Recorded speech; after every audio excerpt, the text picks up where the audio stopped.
যে একসময় ওই যে বাচ্চারা মনে করো যে ওই মুরগি শিয়ার নিয়ে টানাটানি করতো, এই বলতো আমি খাবো এই খাবো, ওটা উইশ বোনের জন্য ছিটতে পারতো না। হ্যাঁ, এই জন্য ওইটার নাম হয়েছে উইশ বোন। হ্যাঁ,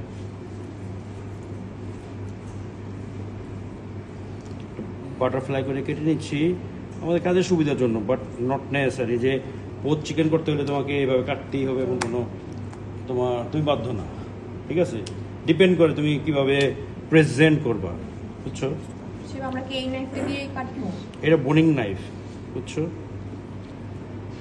ডিবোনিং করার জন্য এই নাইফ, ডিবোনিং বলতে মানে বোন থেকে আলাদা করা, বুঝছি, বুঝছি। বোনলেস করা, এটা হলো ডিবোনিং। কিচেনের প্রত্যেকটা মানে তোমার টুলগুলোকে এভাবেই করা হয়েছে যে তোমার কাজের সুবিধার জন্য, বুঝছো? তুমি এই কাজটা যদি আবার অন্য নাইফ দিয়ে করো এত ভালো হবে না।